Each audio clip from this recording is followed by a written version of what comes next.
todo aquele que é nascido de Deus não vive na prática de pecado, pois o que permanece nele é a divina semente. É justamente essa semente que vai fazer o nosso coração novo. É o Espírito Santo. É aquela atitude, aquela ação que chama-se na linguagem teológica regeneração, o novo nascimento. Olha, todo aquele que é nascido de Deus não vive na prática de pecado, pois o que permanece nele é a divina semente. E ora, esse não pode viver pecando, porque é nascido de Deus. Amém, irmãos? A divina semente, o Espírito Santo que habita em todo aquele que verdadeiramente crê em Jesus. Efésios 1, 13, 14, Paulo diz: em quem também vós estáis, depois que ouviste a palavra da verdade, o evangelho da vossa salvação, tendo nele também crido, fostes selados com o Espírito Santo da promessa. Versículo 14: o qual é o penhor da nossa herança até o resgate para o seu louvor e para a sua glória. É a primeira coisa que acontece conosco, é o nascimento, é o selo, é o penhor do Espírito Santo, que vai fazer a gente ser uma nova criatura. É Ele. Se não tiver Ele, não tem como ser uma nova criatura. Você vai se esforçar, vai se esforçar, vai se esforçar, mas nunca vai chegar lá, porque a carne jamais vai agradar a Deus.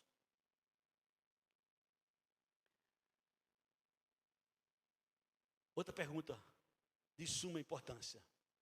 Eu gostaria de saber se sou salvo. Eu gostaria de saber se sou filho de Deus. Eu gostaria de saber se sou salvo. Eu gostaria de saber se sou filho de Deus. Essa pergunta é para todos nós, se alguém tem essa dúvida. E eu vou mostrar para vocês algumas coisas que são de grande importância e de grande revelação. Hebreus, capítulo 10. A partir do versículo 26.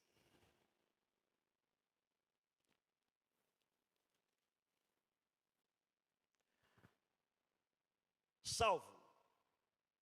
Porque se vivemos deliberadamente em pecado, depois de termos recebido o pleno conhecimento da verdade, já não resta sacrifício pelos pecados. Olha, se a pessoa realmente nasceu de Deus, realmente é uma nova criatura, e ela viver deliberadamente em pecado, já não resta mais sacrifício pelos pecados. E o que é que resta? E o que é que vem? E o que é que acontecerá? Versículo 27. Pelo contrário, certa expectação horrível de juízo e fogo vingador preste a consumir os adversários.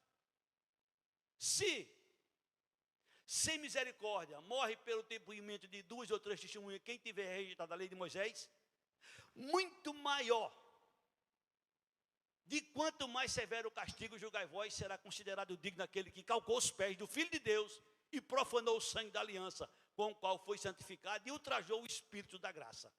Se na lei de Moisés a pessoa, quando violava a lei, era morta pelo depoimento de 2 pessoas, com Jesus, quem nasceu dele, quem é nova criatura, quem de fato é salvo, se por acaso viver deliberadamente em pecado, prepara as costas. Prepara as costas. O castigo será maior do que aquele de Moisés. Versículo seguinte. Ora, nós conhecemos aquele que disse: a mim pertence a vingança, eu retribuirei, e outra vez o Senhor julgará o seu povo.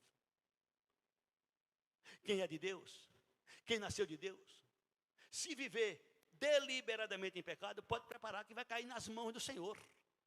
E vai acontecer com ele coisas tipo Ananias e Safira, fulminados dentro do templo.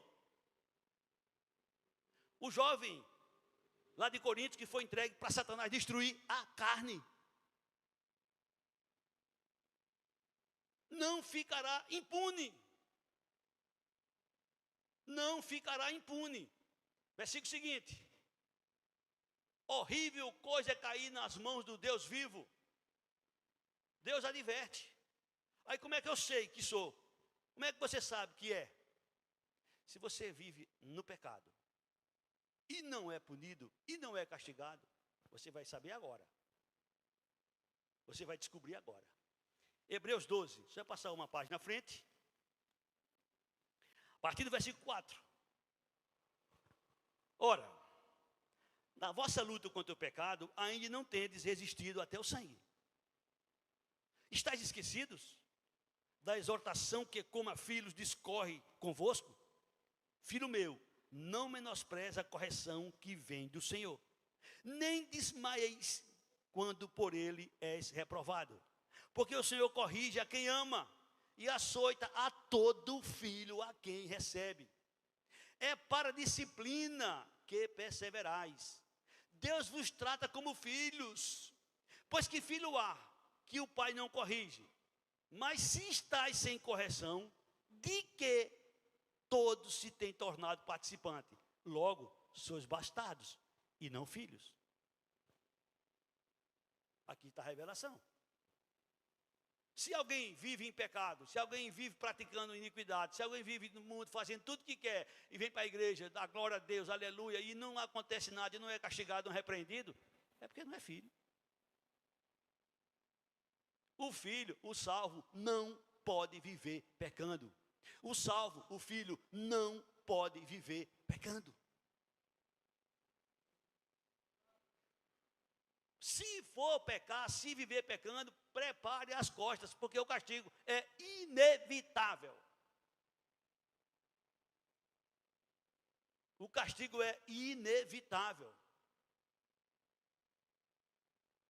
Às vezes a gente só escuta, às vezes a gente só gosta, às vezes a gente só quer saber da parte doce do Evangelho. Mas o Evangelho não só tem a parte doce, não. Tem também o outro lado.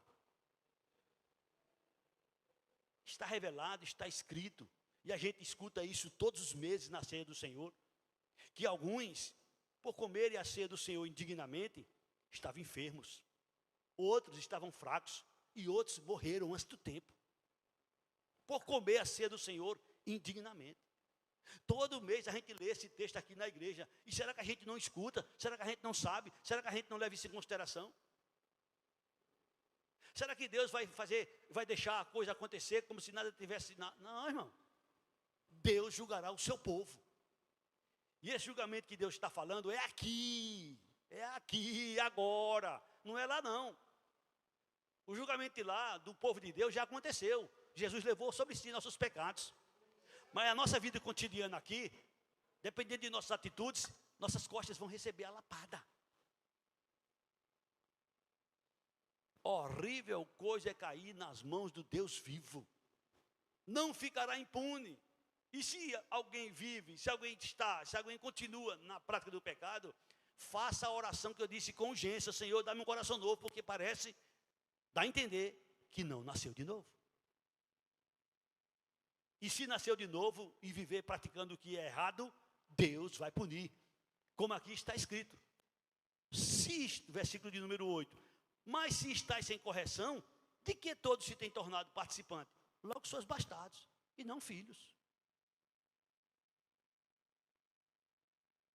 O bastardo, ele vai receber o julgamento no trono branco. Vai ser lançado no lago de fogo. O filho, ele vai ser disciplinado aqui. Vai ser corrigido aqui. Vai ser disciplinado aqui. No versículo de número 9, além disso, tínhamos os nossos pais, segundo a carne, que nos corrigiam, e os respeitávamos. Não havemos de estar em muito maior submissão ao Pai espiritual, e então viveremos?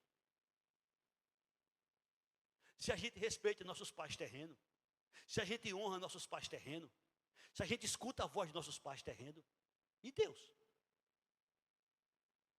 Nosso Pai espiritual.